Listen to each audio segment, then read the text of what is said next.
Hi everyone and welcome to my channel Travel Bee. My name is Melissa and a new video means a new trip. We're on our way to Edinburgh.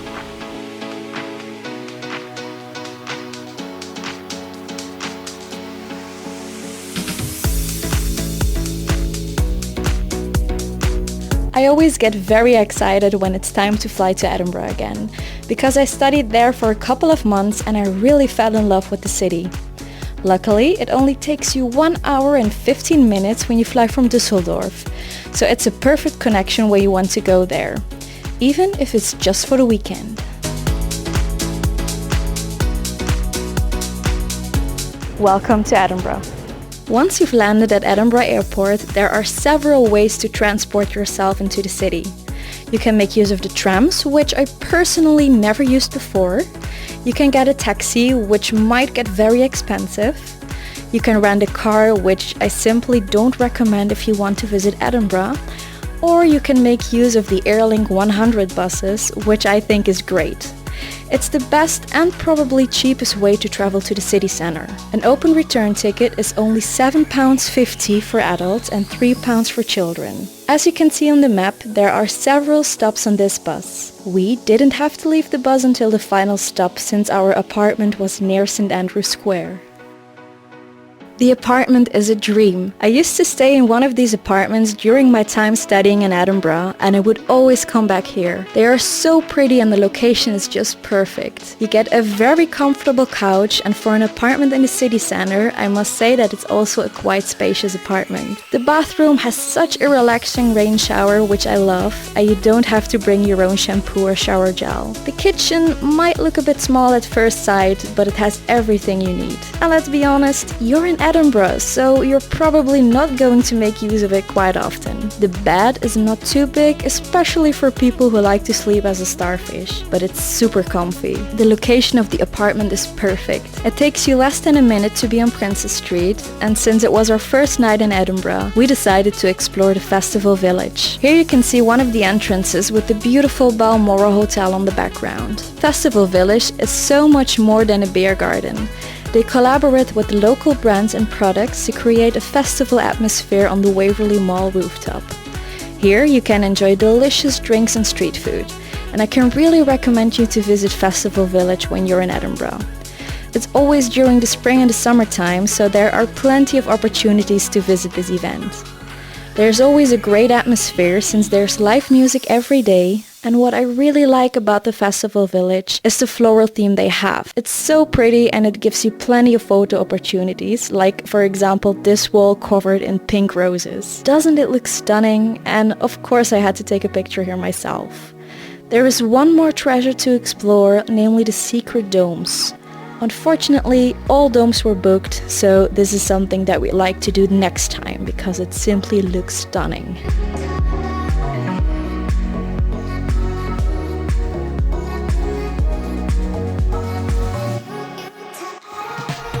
The Scott Monument looks beautiful with the sunset in the background.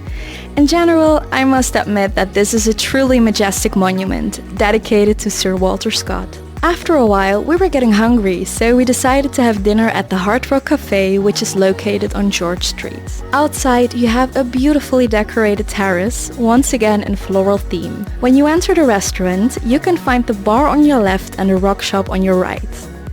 If you want to see more of the restaurant's interior, check out my video about Edinburgh's restaurants.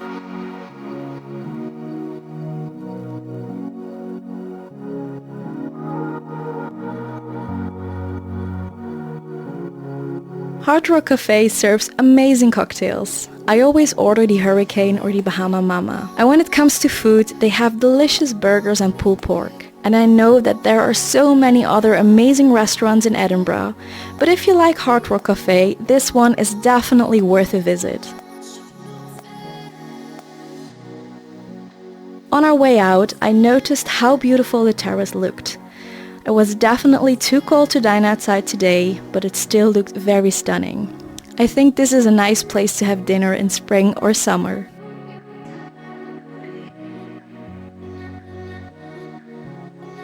When we walked back to the apartment, we came across the Dome, which is a super fancy restaurant. And I was always very curious about what it looks like on the inside, so I decided to have a look. I really hope to have lunch or dinner here one day because the interior is truly wonderful. Hopefully it will work out next time. And if you want to eat here, don't forget to make a reservation because this place is very popular.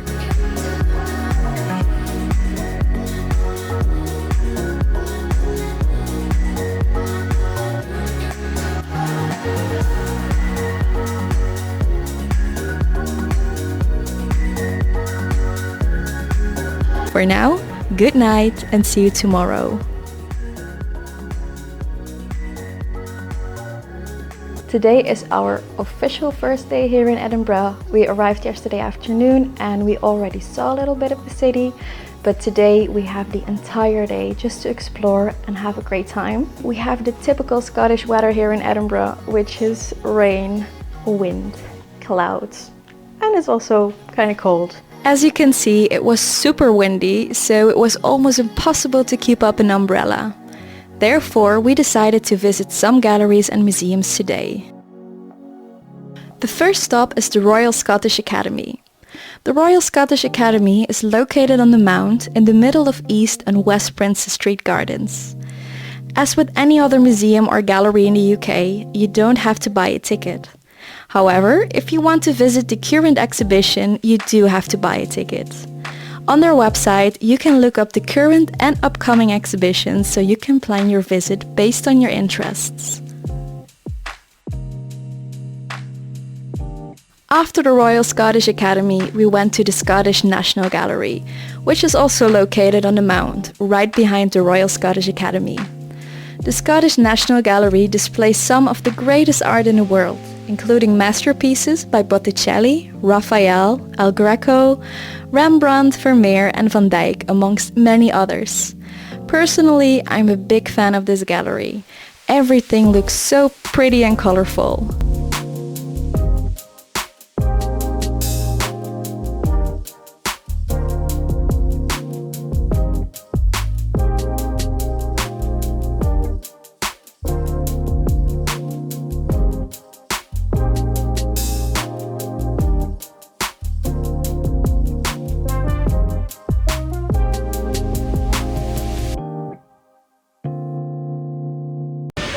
What can I say besides welcome to Scotland? My coat is soaked, my shoes are soaked. I can't keep up an umbrella, but hey, it's Scotland! Before we continue, let's drink some hot coffee. Finally, we visited the National Museum of Scotland. This is a huge museum where you can get lost quite easily, so make sure you have plenty of time to explore all the different galleries because you can spend hours in this museum. Some of the galleries that you can visit here are the Grand Gallery, the World Cultures Galleries, the Natural World Galleries, the Science and Technology Galleries, the Art, Design and Fashion Galleries, and the Scottish History and Archaeology Galleries.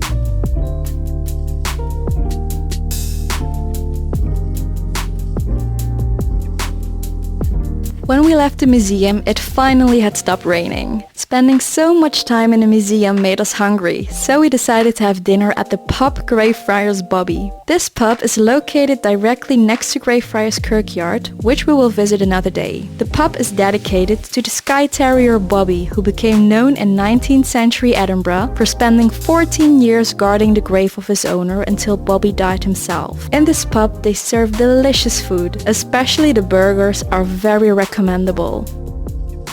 When we walked back to our apartment, we came across this really cool Frankenstein pub. We didn't go there this time, but I really want to go there next time. Only a few meters away from this pub, you can find the Elephant House. This cafe is known as the birthplace of Harry Potter because it is said that J.K. Rowling often came here to write the first book. Unfortunately, there was a fire last year which destroyed the cafe. Hopefully, it will reopen one day.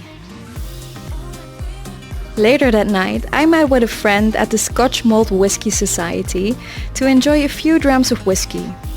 This really is a fancy and beautiful location, and if you're not a member of the society, you are allowed to have a drink on the ground floor. The upper floors are for members only.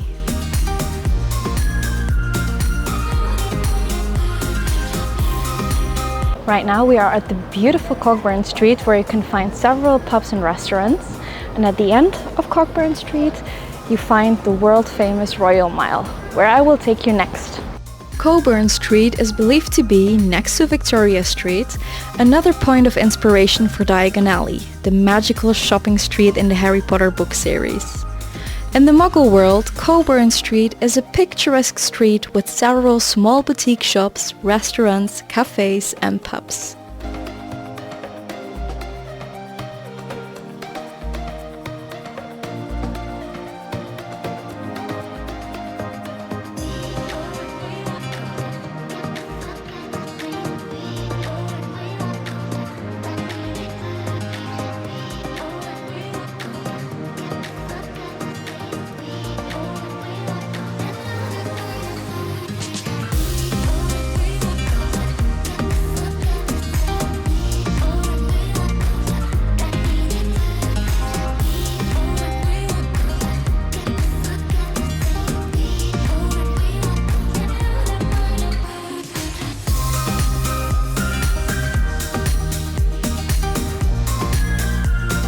When we were on our way to the Royal Mile, we heard some music in the distance. It sounded like a group of bagpipers, so we decided to check it out. Apparently, they were rehearsing for their part in the March for Independence.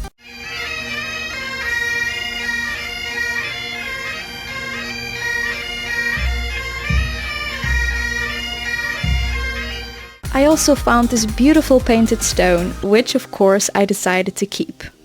I think it's called a yes stone, which stands for the Scottish independence and a reunion with the European Union.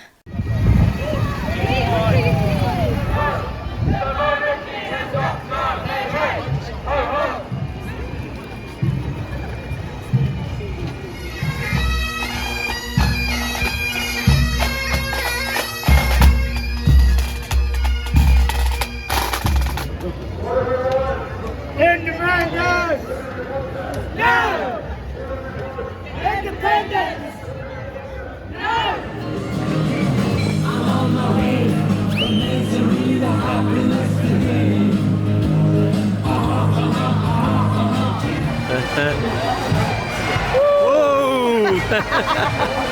After having witnessed the March for Independence, we had dinner at a place called Pizza Express. The food was okay, but I don't think that I will ever go back there again. And today we went to bed early because tomorrow will be a big and exhausting day, because we will go to the Highlands. Good morning from an early and quiet Princess Street. Today we are making a Highland trip with Rabbi's Tours.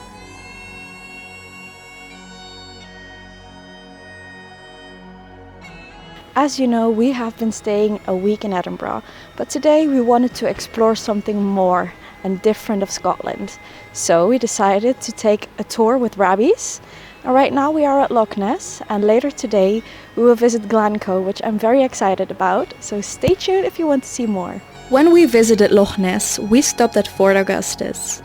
What I really liked about this place are the cute buildings and small shops.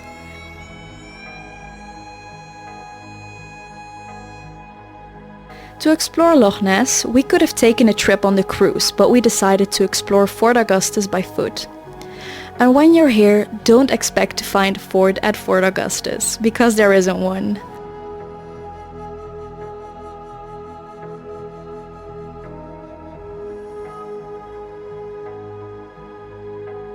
All in in all, I'm happy to say that I visited Loch Ness, but it's more or less like any other loch in Scotland.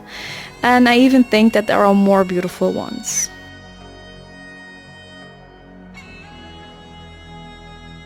Our next stop is Pitlochry, a picturesque small village.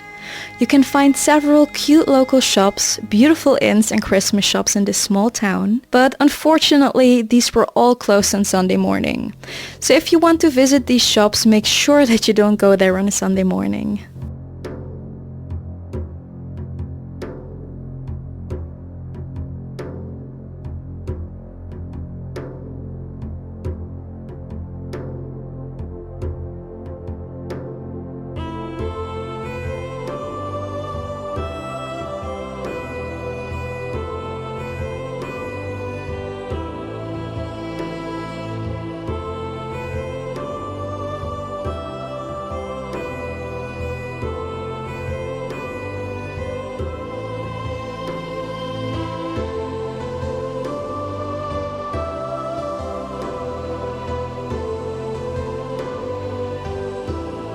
Since we had some time left, our driver wanted to show us a hidden gem, which was a beautiful waterfall in the middle of nowhere. And in order to show you these magical shots, I had to climb some slippery rocks. And guess what? Given how lucky I am sometimes, I fell on my bum. Twice. When we were driving further into the Highlands, we also saw the highest mountain in Scotland, Ben Nevis. Most of the time, you won't be able to see the top of the mountain, since it will be in the clouds. After a while, we made a quick stop at Loch Linnhe, and I must say that I am really enjoying this tour because everything is so beautiful and peaceful. This rough nature makes your mind come to rest, especially after spending a couple of days in the city. I love it.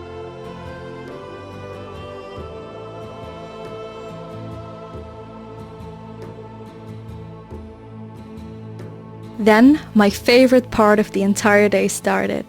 We were on our way to the stunning Glencoe. Our first stop was at the visitor centre, where you can already get an impression of Glencoe's beauty.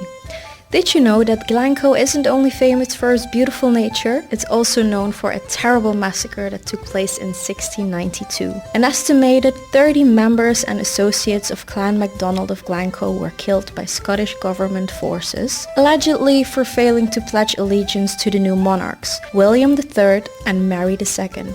What is also nice about the Glencoe Visitor Centre is that there is still an original turf house, which gives you an idea of how Highland families used to live back in the days.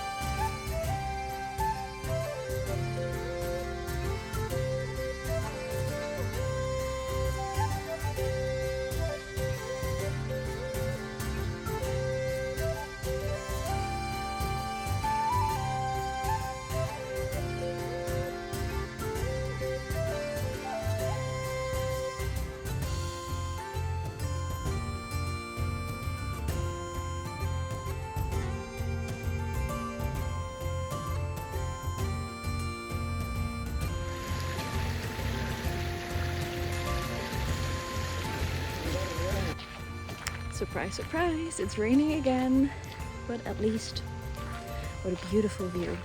And now the moment I've been waiting for the entire tour. Enjoy the beautiful Glencoe sceneries.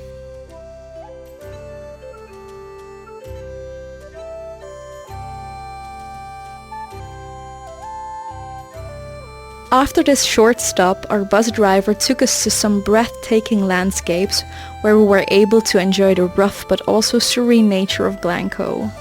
Because of the fog, it had a very mysterious touch. It almost felt as if you were in a movie. It definitely gave me some Outlander vibes.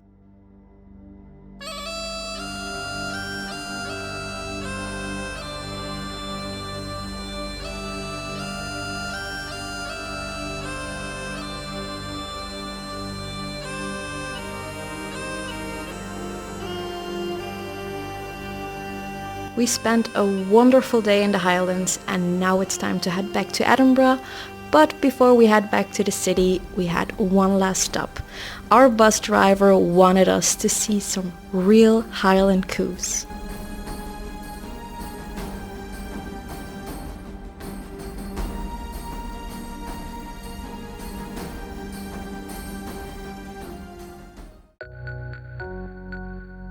Today I will take you to one of my favorite parts of Edinburgh, Dean Village.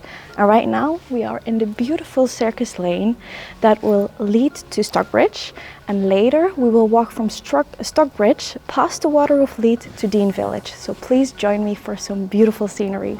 Circus Lane is one of the best little hidden gems in Edinburgh.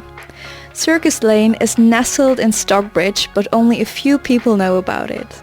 It's definitely worth a short stroll down, as it's one of the most charming streets in Edinburgh. With its cobbled path and ivy-framed doorways, Circus Lane is a quick stop that you absolutely shouldn't miss. The street is admittedly pretty short, so you can definitely tag this into any visit to Stockbridge without having to worry about time constraints. I'd give walking down the street 10 minutes or so if you're planning on taking photos, and less if you're just passing through. Before we continue our trip, we were craving for some coffee. Lucky us that there is a Starbucks right around the corner.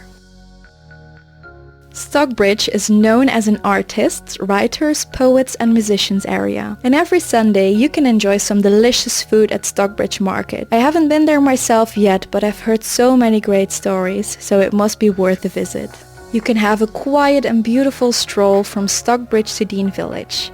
All you have to do is follow the Waterroof Lead walkway. I always love it when you can find nature in a city.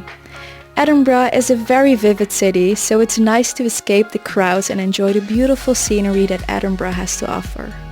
I am really in love with Edinburgh as a city, but when I'm honest, this part of Edinburgh is probably my favorite.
We are now at the beautiful Dean Village, which I really recommend you to visit when you're in Edinburgh.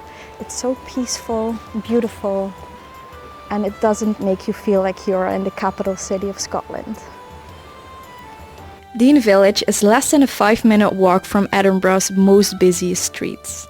Yet it offers the tranquility of a picturesque village. Apart from the rushing of the strong currents of the Waterroof Lead and the chirping of the birds, there is absolute tranquility in the village. The historic houses contain beautiful details and are surrounded by nature, giving you the idea that you have ended up in a painting.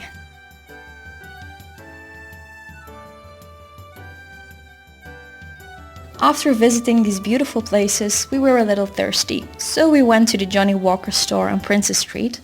And this isn't only a shop, but also has a beautiful rooftop bar where you can drink coffee, whiskey and have some snacks. But for us it was a bit too early for a whiskey though.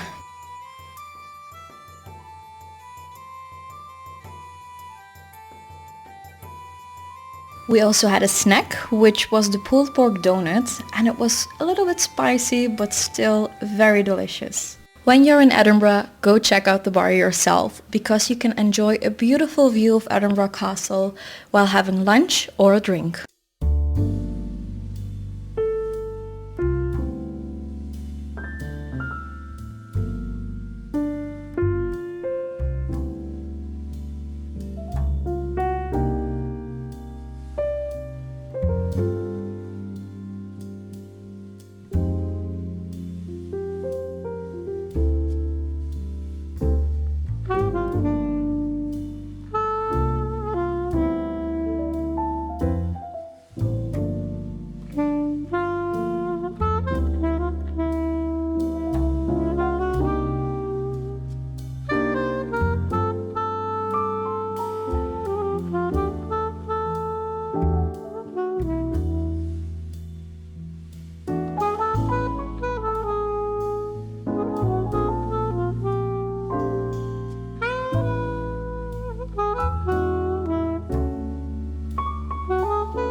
We felt like we wanted to explore more of Edinburgh's nature, so we decided to walk through the beautiful Princess Street Gardens. In my time as a student here in Edinburgh, I often enjoyed my break near the Ross Fountain, because from here you were able to hear the 1 o'clock gunshot at Edinburgh Castle.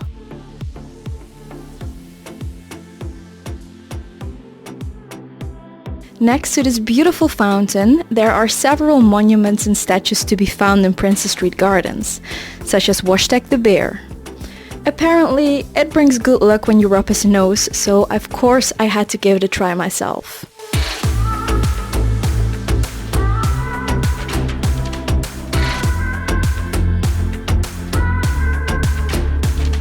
Then you also have the Scottish American Memorial. If you want to know more about these memorials, check out my video about Princess Street Gardens.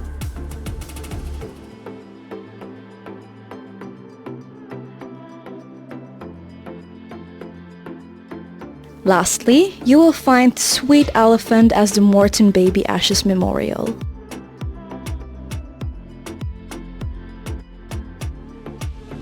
When you leave Princess Street Gardens, you come across the gardener's cottage. I don't think that you can enter the cottage, but I think it looks very cute.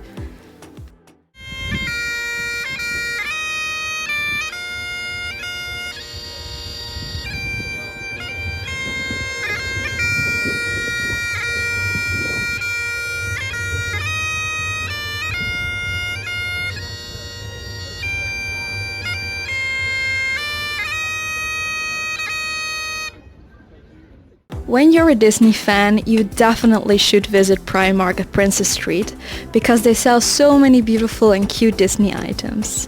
Whether it's clothes, accessories or home decoration, you can find it all.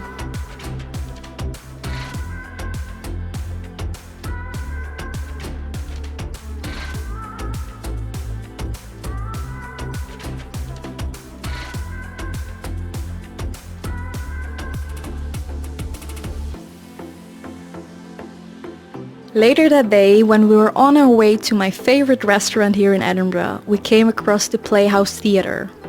When I studied in Edinburgh, I saw The Lion King and it was amazing.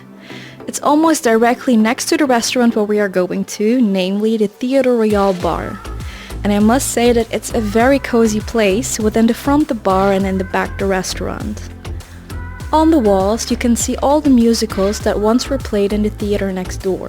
Whenever I dine here, I order the linguine with salmon and green asparagus. It's so delicious, but also the steak is very recommendable. Keep in mind that the kitchen in most restaurants closes between 8 and 9 p.m, so make sure to get there in time if you want to have dinner. The pub, however, will be open until late.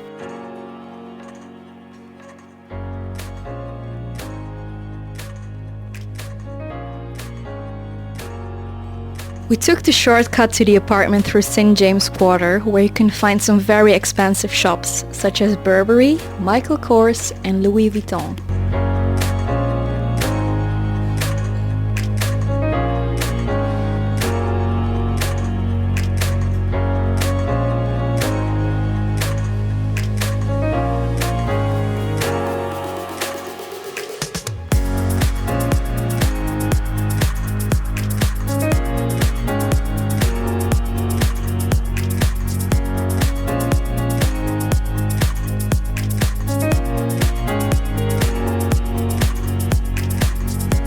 It's already day 6, which means that we only have 2 days left in this wonderful city. But let's not think about that yet. Today is a great day to start at the Royal Mile. If you're short on time and want to explore as much as possible, you can hop on the hop-on hop-off buses in the city. On the Royal Mile, you will find several cute souvenir shops. So don't worry if you want to bring some souvenirs back home, because you will get plenty of opportunities to do so. Our next stop is James Court. Here you can find an amazing and traditional pub called the Jolly Judge. I can really recommend you to go there sometime and just have a drink, because the setting of the pub is just beautiful. There is another cafe right across the Jolly Judge, namely the Thistlestop Cafe. This one is quite small and it's perfect to go there for lunch. So I also recommend that one. A museum that I can recommend to you is the Writers' Museum. It celebrates the lives of 3 giant Scottish authors, Robert Burns, Sir Walter Scott and Robert Louis Stevenson, who you might know from Dr. Jekyll and Mr. Hyde.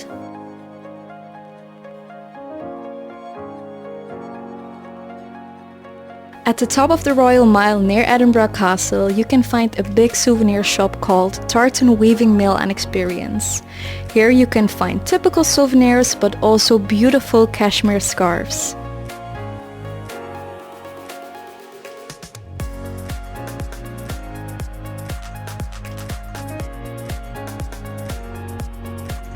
Let's cross the street to the Scotch Whisky Experience. If you're interested in learning more about whiskey, going on one of their tours might be a great idea for you. They offer several tours with different duration and price categories, ranging between £19 and £82 per person. If you only want to buy a nice bottle of whiskey, you can also visit the Scotch Whisky Shop. I must say that I've never seen so many different kinds of whiskey in one place. When you walk further down the Royal Mile, you will see a terrace on your right-hand side overlooking the beautiful Victoria Street. It is said that Victoria Street is used as an inspiration for Harry Potter's Diagon Alley. At the beginning of Victoria Street, you will find Grassmarket. This is the place where executions took place in the 18th century. In Victoria Street, you can find a really nice baker. It's quite expensive, but the things they sell are very delicious.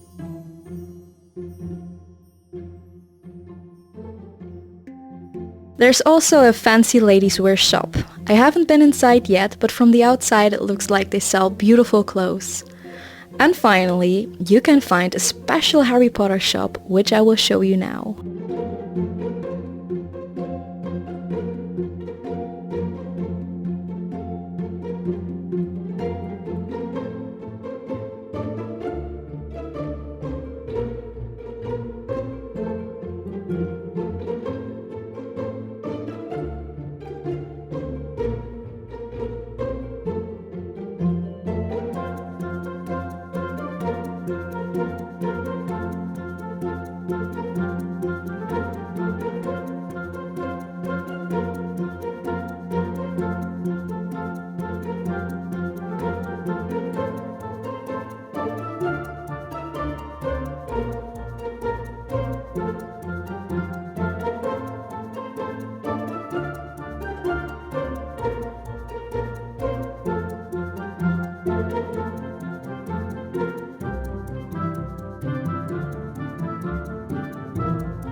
We were a little hungry after all the shopping, so we decided to go to Victoria-on-the-Bridge for some late lunch.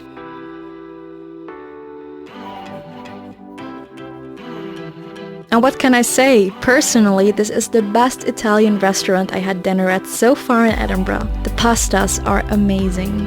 Very close to the restaurant, you can find Greyfriars Kirkyard. I must admit that it definitely gives some spooky vibes when you walk through the kirkyard's gates. On your right-hand side, you can see a little cabin called Bobby's Bothy. The previous times I visited the kirkyard, the cabin was closed, so I had to check out what was inside.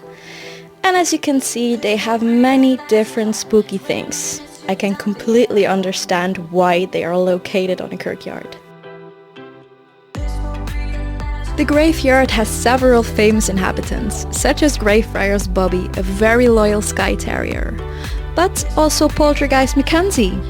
The Mackenzie poltergeist is said to cause bruising, bites and cuts on those who come into contact with it, and many visitors have reported feeling strange sensations. Visitors who take a ghost tour, which is access to the Covenanters prison, have reportedly emerged with injuries they have no recollection of sustaining. Even more interestingly, A number of deaths have taken place in the kirkyard itself, believing the area itself is indeed cursed. Since 1999, 350 documented attacks are on record. He was also known as Bloody Mackenzie. Well, I guess even now he lives up to his name.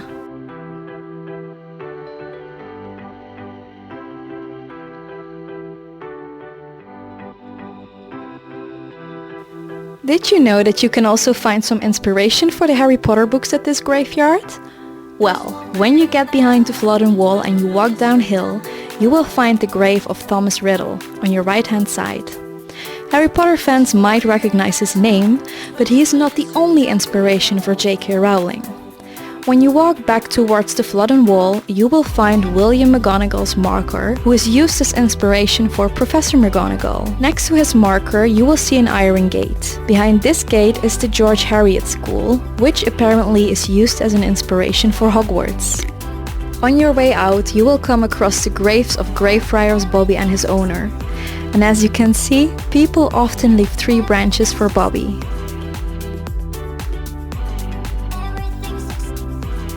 And now let's go back to the Royal Mile. Another famous pub on the Royal Mile is Deacon Brodie's Tavern. The pub is named after one of the city's most famous sons, Deacon William Brodie, one of the inspirations behind Robert Louis Stevenson's Jekyll and Hyde. By day, he was a respectable citizen and a member of the town council, but by night he became involved in gambling and drinking. To pay off his debts, he had to resort to bulgari and a life of crime. And by 1786, he had a small gang of criminals working in the city. Only a few more steps and we're at St. Giles Cathedral, and you can't miss St. Giles Cathedral on a trip to Edinburgh. The beautiful church building on the Royal Mile has played an important role in the religious history of Scotland. During your visit, you can admire the stunning architecture both in and outside the building and learn about the Scottish Reformation and its significance. Scotland's religious history is quite complicated at times, and St. Giles was at the heart of the turmoil. The country was largely Catholic up until the 16th century when John Knox led the Reformation, converting people to Protestantism. St. Giles' architecture is also stunning.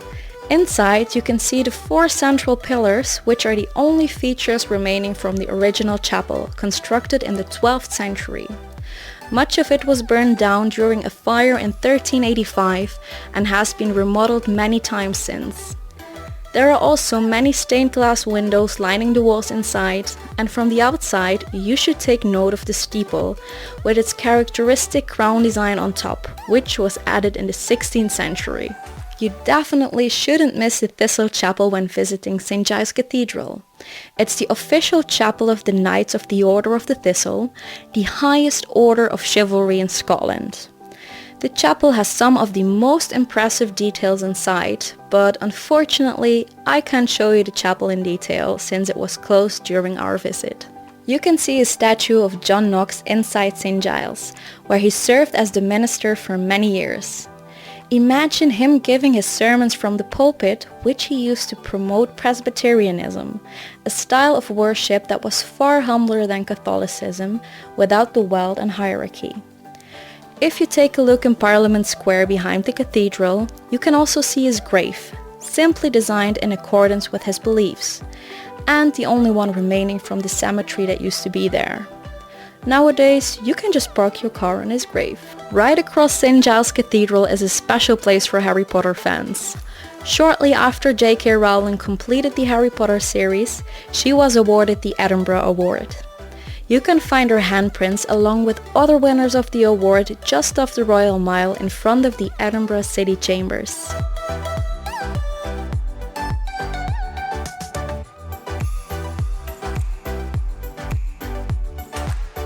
Another important location for Harry Potter fans is the Balmoral Hotel.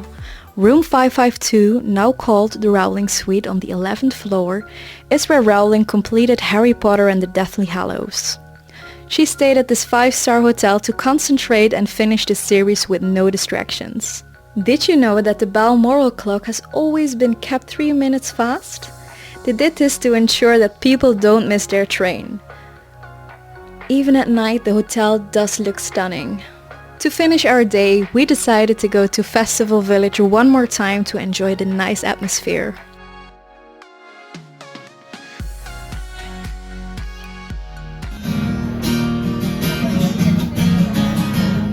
All good, small things, too good, too good, but until one lives.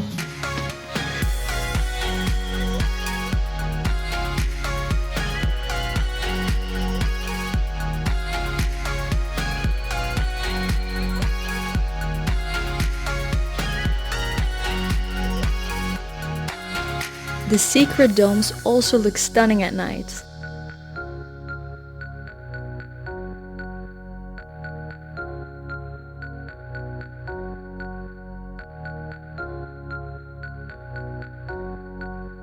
I was able to film one from the inside after they cleaned it for the next guests, and I really want to book one for my next visit.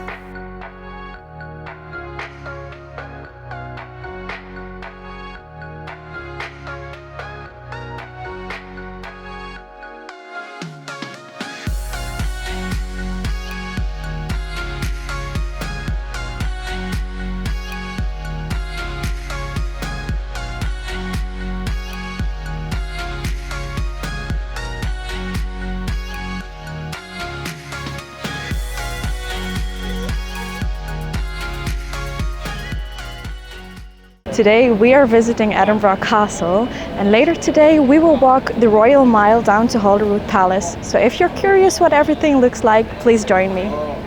Edinburgh Castle is one of the oldest fortified places in Europe, with a long rich history as royal residence, military garrison, prison and fortress. It is alive with many exciting tales. When you climb Castle Hill, you will walk in the footsteps of soldiers, kings and queens. I really enjoy walking around the castle.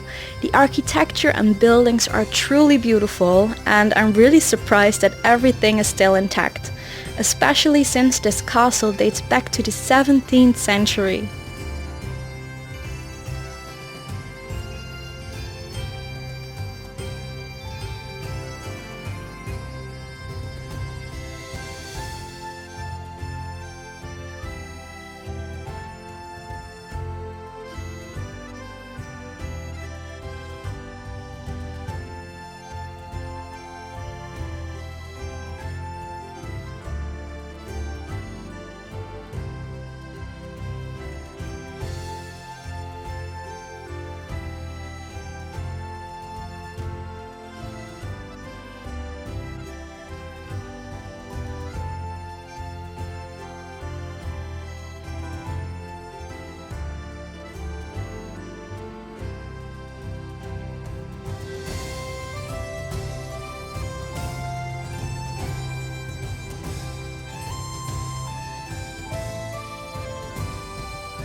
With your ticket, you are also able to visit the room with the crown jewels.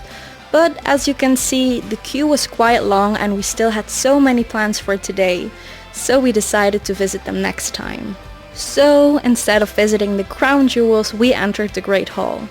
The Great Hall was completed in 1511 for King James IV, but James IV had little time to enjoy his new addition to the castle. The king was killed at the disastrous Battle of Flodden in 1513, fighting the forces of King Henry VIII of England, his brother-in-law. Nowadays, the Great Hall displays weapons and armor that hint at its military past.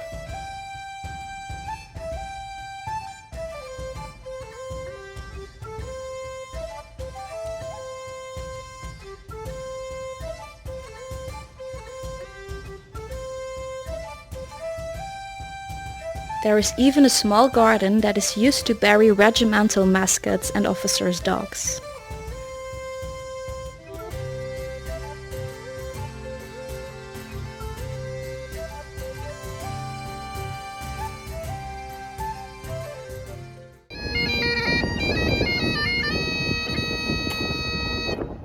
On the Royal Mile, we saw that there was a maker's market in the Kirk.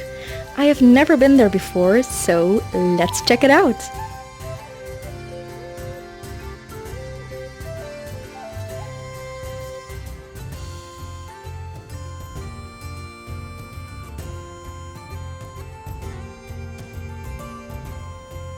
How to get ready for the holidays in Edinburgh? Well, by visiting the Nutcracker shop on the Royal Mile. It's not a big shop, but still I want to buy something every time I go there. And the best thing about this shop?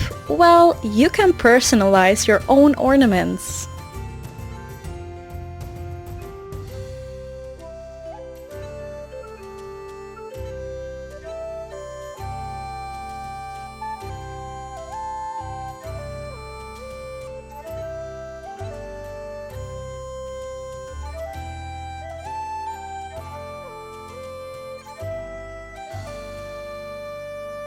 John Knox House on Edinburgh's Royal Mile is a well-known tourist attraction.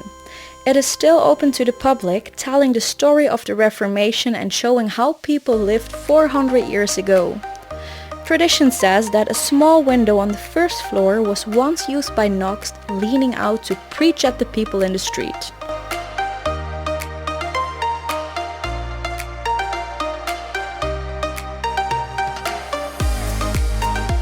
Bakehouse Close is a must-visit for any Outlander fan. Do you remember that Jamie Fraser had his own printing shop on the Royal Mile in Edinburgh? Well, this is the place.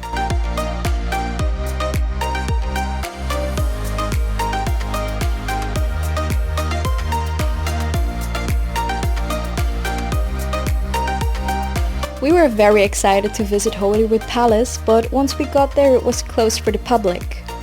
When you buy a ticket for the palace, you can turn it into an annual pass so you can visit as many times as you like during your stay. Next time I'm in Edinburgh, I will definitely take you with me. Even though the Palace of Holyrood House was closed today, I still want to try to show you a little glimpse of the square. After we left, we heard that King Charles was at Holyrood Palace, so now it all makes sense why it wasn't open for visitors today.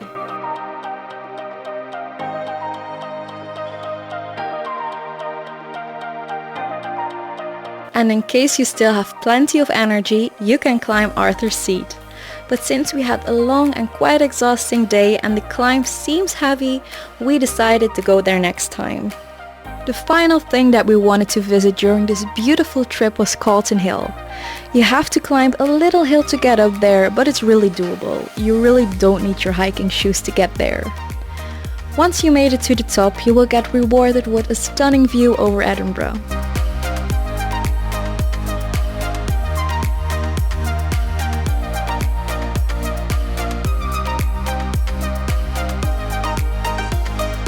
And as you can see, the weather changed quickly during our stay on Calton Hill.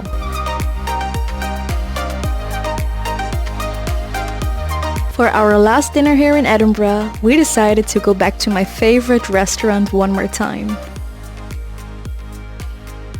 Unfortunately, it's time to go back home after a wonderful week in my favorite city. I hope that I will be back soon. I hope you enjoyed my video. Don't forget to subscribe to my channel to see more of my adventures. There is a lot more coming. And if you have any questions about Edinburgh, please leave them in the comments. Thank you for watching, guys. Bye bye.